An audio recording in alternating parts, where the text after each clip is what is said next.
High, আসসালামু আলাইকুম। কি অবস্থা? আশা করি সুস্থ আছেন, ভালো আছেন। নতুন আরো একটি স্মার্টফোন নিয়ে হাজির হলাম আপনাদের মাঝে।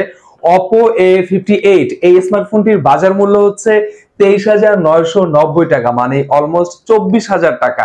এই 24,000 টাকায় কি কি আপনাকে দিচ্ছে? 5000 mAh ব্যাটারি পাচ্ছি, 33 ওয়াটের ফাস্ট চার্জার, 50 মেগাপিক্সেল ক্যামেরা এবং খুবই চমৎকার একটি ডিজাইন আমরা পাচ্ছি এবং 5 হোল ডিসপ্লে পাচ্ছি। এরপরও কথা হচ্ছে এই বাজার সেগমেন্টের মধ্যে এই ফোনটি আপনাকে কতটুকু হতাশ করেছে এবং কতটুকু ভালো লাগা কাজ করেছে, প্রাইস ভার্সেস কনফিগার কতটুকু যৌক্তিক, ডিটেল আমরা আলোচনা করব এবং ইনবক্সে কি কি তারা দিয়েছে সেটাও দেখানোর চেষ্টা করব। বাট নতুন হলে সাবস্ক্রাইব করতে ভুলবেন না, পাশে থাকা বেল বাটন প্রেস করে দিবেন। যদি ভিডিও কাজের মনে হয় লাইক দিয়ে সাথেই থাকবেন। তো চলেন আমরা মেইন ভিডিওতে ঝাঁপিয়ে পড়ি। সো ফোনটি যদি আমরা আনবক্স করি, ইনটেক বক্সের মধ্যে Oppo প্রিভিয়াস সময় যা যা দিয়েছে বা দিয়ে থাকে তাই দিচ্ছে এই ফোনটির মধ্যেও। তারপর আপনাদের সুবিধার জন্য বলে দিই, ফোনটি আনবক্স করলে আমরা পাচ্ছি একটি সিলিকনের ব্যাক কভার। সো আপনার ফোনের সেফটির জন্য অবশ্যই ব্যাক কভারটি ইউজ করবেন। ব্যাক কভারের পাশাপাশি আমরা পেয়ে যাচ্ছি ইউজার ম্যানুয়াল গাইড বা ক্যাটালগ বা ওয়ারেন্টি কার্ড, যেটাই বলেন না কেন। এরপর সাথে থাকবে একটি সিম ইজেক্টর। সিম ইজেক্টরের পাশাপাশি আমরা পাচ্ছি 33 ওয়াটের একটি অ্যাডাপ্টার। অ্যাডাপ্টারটি বেশ শক্তপোক্ত ছিল এবং 33 ওয়াটের অ্যাডাপ্টারের সাথে আমরা পেয়ে যাচ্ছি টাইপ সি একটি ইউএসবি কেবল এবং ইউএসবি কেবলটি বেশ বড়সড় ছিল। সো আনবক্স শেষ, সোনার বাংলাদেশ। এখন আমরা চলে যাব স্মার্টফোনে। আসলে Oppo A58 স্মার্টফোনটি এই প্রাইস পয়েন্টে কতটুকু পারফেক্ট আপনার জন্য। সো ফোনটি এখন আমাদের হাতে। এই ফোনটির যদি আমরা ডিজাইন নিয়ে কথা বলি, প্রথমে আমি বলবো ওয়েটের কথা। ওয়েটটা আমার কাছে একটু বেশি মনে হয়েছে। তারপরে যদি আপনি লং টাইম হাতে গ্রিপ করেন, বোর ফিল করবেন না, বিকজ অফ বক্সি শেপ দিয়েছে তারা। এবং ডিজাইনের কথা বললে আমার কাছে মনে হচ্ছে প্রিভিয়াস যে ফোনগুলো দেখছি Oppo, like Oppo Reno 80, Oppo A78 এবং Oppo A58, তিনটি মডেলের ডিজাইন অলমোস্ট সিমিলার আমার কাছে মনে হচ্ছে। অবশ্যই আপনার কাছে কি মনে হচ্ছে কমেন্টের মাধ্যমে জানাতে কিন্তু অবশ্যই ভুলবেন না।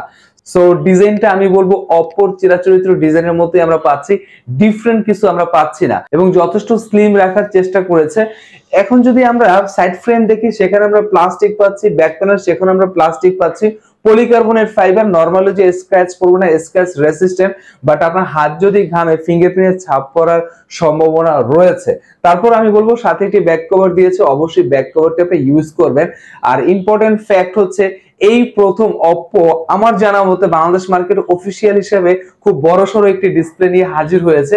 এখানে ডিসপ্লে দিচ্ছে 6.72 ইঞ্চ FHD প্লাস একটি ডিসপ্লে দিচ্ছে এবং মিডল 5 হোল একটি ডিসপ্লে তারা দেওয়ার চেষ্টা করেছে। আর এই বাজার সেগমেন্টের মধ্যে আমি বলবো স্ক্রিন টু বডি রেশিও মোটামুটি চালিয়ে নেওয়ার মতো, বাট খুব বেশি খুশি করতে আমাদেরকে পারেনি। এবং পিপিআই এর কথা বললে এখানে আমরা পিপিআই পাচ্ছি 392 পিপিআই পাচ্ছি এবং যদি ব্রাইটনেস এর কথা বলতে হয় তাহলে এখানে আমরা 680 নিটস ব্রাইটনেস পাচ্ছি। তার মানে আপনি লো লাইট এবং ইনডোর বা সরাসরি সানলাইট আপনি প্রপার ভাবে কাজ করতে পারবেন। মোটামুটি আপনি স্ট্রাগল কমই করতে হবে। বাট এখানে মন খারাপের সবথেকে যে বিষয়টি রয়েছে সেই বিষয়টি হচ্ছে হার্টস। কত হার্টস আপনি ডিসপ্লে পাচ্ছেন? 24,000 টাকায় অ্যাটলিস্ট মিনিমাম এই সময় এসে আমরা 90 হার্টস এক্সপেক্ট আমরা করতেই পারি, 120 হার্টস না দিলেও। বাট এখানে 120 হার্টস তো দূরের কথা, 90 হার্টস আমরা পাচ্ছি না। Oppo A58 আপনাকে দিচ্ছে মাত্র 60 হার্টস ডিসপ্লে। সো এই বাজেট সেগমেন্টের মধ্যে এসে খুবই হতাশ করেছে আমাদেরকে। Oppo A58 এর একপাশে যদি আমরা তাকাই তাহলে আমরা পাচ্ছি পাওয়ার বাটন, আর যেটি পাওয়ার বাটন সেটি কিন্তু হচ্ছে সাইড মাউন্টেন ফিঙ্গারপ্রিন্ট সেন্সর। এখানেও আমাদেরকে হতাশ করেছে, বিকজ অফ 24,000 টাকা আমরা ইন ডিসপ্লে ফিঙ্গারপ্রিন্ট এক্সপেক্ট করতেই পারি এবং হরহামেশাই আমরা পেয়ে যাচ্ছি। এরপর আমরা যদি একটু উপরে তাকাই তাহলে ভলিউম লকার পাচ্ছি। ভলিউম লকারের উপরে একদম ফাঁকা একটি জায়গা, সেখানে আমরা কিছুই পাচ্ছি না। অপোজিটে আমরা পাচ্ছি সিম ট্রে, যেখানে দুটি সিম ইউজ করতে পারবেন। আপনি যদি চান একটি এসডি কার্ড ইউজ করতে সেটাও পারবেন। একদম শেষের ভাগে আমরা পাচ্ছি স্পিকার, ইয়ারফোন জ্যাক এবং চার্জিং জ্যাক। স্পিকারের কথা যদি বলতে হয় এখানে আমরা ডুয়েল স্টুডিও স্পিকার পাচ্ছি, নিঃসন্দেহে চমৎকার একটি বিষয় এবং সাউন্ড কোয়ালিটি প্রপার ছিল, ডিসেন্ট ছিল, আপনাকে ভোগাবে না। এবং আপনি যদি মিউজিক লাভার হয়ে থাকেন আপনার জন্য পারফেক্ট হতে পারে Oppo A58 এই স্মার্টফোনটি। এখন আমরা ব্যাটারির দিকে যদি তাকাই, 5000 mAh ব্যাটারি পাচ্ছি। কমন একটি ফ্যাক্ট, আনকমন কিছু না। সেখানে 5000 mAh ব্যাটারিকে টেক কেয়ার করার জন্য তারা সাথে দিচ্ছে 33 ওয়াটের ফাস্ট চার্জার। এটা চালিয়ে নেওয়ার মতো ছিল, 33 ওয়াটের ফাস্ট চার্জার এবং 5000 mAh ব্যাটারি, দুটার সমন্বয়ে যে পারফরমেন্সটা আমরা পেয়েছি যথেষ্ট ভালো পারফরমেন্স ছিল। আপনি যদি একটা এভারেজ ইউজার হয়ে থাকেন তাহলে একদিনের বেশি সাপোর্ট অনায়াসে আপনি পেয়ে যাবেন। অলমোস্ট আপনি 1.5 দিনের মতো সাপোর্ট এখানটায় আপনি পাবেন, যেহেতু 90 হার্টজ তারা দেয়নি এবং অ্যামোলেড ডিসপ্লে দেয়নি, সো চার্জ অবশ্যই ভালো এখানে থাকবে। আর যদি এখানে আমরা ভেরিয়েন্টের কথা বলি, এখানে আমরা একটি ভেরিয়েন্টই পাচ্ছি 8GB র্যাম। 8GB র্যামের পাশাপাশি কিন্তু এক্সট্রা ভার্চুয়াল র্যাম আরো 8GB আপনি অ্যাড করতে পারবেন। আর স্টোরেজের কথা বললে এখানে 128GB স্টোরেজ রয়েছে। সো র্যাম 8GB এবং রোম হচ্ছে 128GB। এর পাশাপাশি এখানে চিপসেট কি দিয়েছে, অলরাইট। সো চিপসেটের কথা বললে আসলে চোখে পানি আসার মতো ব্যাপার একটা হয়ে যাবে, বিকজ অফ এখানে খুবই আপনাকে হতাশ করবে। মিডিয়াটেক হেলিও G85 12nm এর আর্কিটেকচার একটি চিপসেট তারা দিয়েছে। সো 23,000 টাকায় বা 24,000 টাকায় এই চিপসেটটি খুবই হতাশাজনক, যেখানে আমরা 20,000 টাকার আশেপাশে মিডিয়াটেক হেলিও G19 এর 6nm এর চিপসেট আমরা পেয়ে থাকি, অথবা কোয়ালকম স্ন্যাপড্রাগন 680 আমরা চিপসেট পাই। সো কি মনে করে বা কি ভেবে Oppo A58 আপনাকে এই চিপসেটটি দিচ্ছে, আসলে এটা অপ্পোকে কোশ্চেন করতে হবে যে কি বুঝে এটা তারা দিয়েছে। আর ক্যামেরার দিকে যদি আমরা তাকাই, এখানে আমরা ডুয়াল ক্যামেরা সেটআপ পাচ্ছি।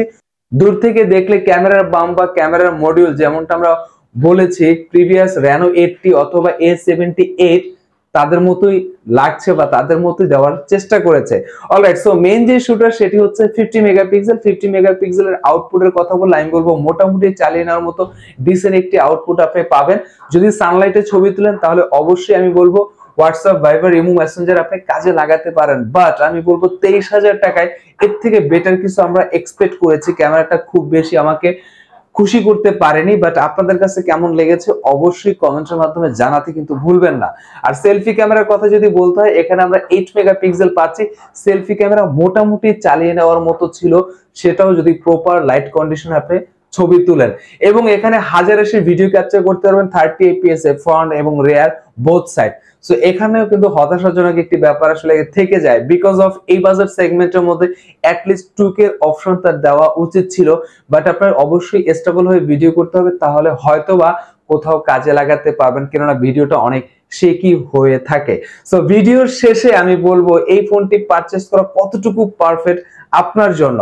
অলরাইট, এখন আমার কাছে মনে হচ্ছে 24,000 টাকায় এই সময় এসে এই ফোনটি পারচেজ করা উচিত হবে না, কেননা 24,000 টাকায় চিপসেট খুবই দুর্বল একটি চিপসেট দিয়েছে তারা, এবং এই বাজেট সেগমেন্টের মধ্যে এসে ডিসপ্লেটাও খুবই হতাশাজনক একটি ব্যাপার ছিল, কেননা 20,000 টাকার উপর আমরা ইজিলি অ্যামোলেড পেয়ে যাই, 90 হার্টজ অথবা 120 হার্টজ স্ক্রিন রিফ্রেশ আমরা পেয়ে যাই, কেননা একটি স্মার্টফোনে যেমন প্রসেসর দরকার ঠিক তেমন ডিসপ্লেটাও দরকার। এবং রিয়ার ক্যামেরার আউটপুট প্রাইস ভার্সেস ক্যামেরার কথা বললে আমার কাছে খুব বেশি ভালো মনে হয়নি। অলরাইট ভাই ব্রাদার, এরপরে যদি ইনকোয়ারি থাকে অবশ্যই কমেন্টের মাধ্যমে জানাতে ভুলবেন না, সেখানে আরো ডিটেইল আমরা ক্লিয়ার করে দেওয়ার চেষ্টা করব। আবার কোনো একদিন দেখা হবে নতুন কোনো স্মার্টফোন নিয়ে, সে পর্যন্ত ভালো থাকবেন, সুস্থ থাকবেন। আসসালামু আলাইকুম।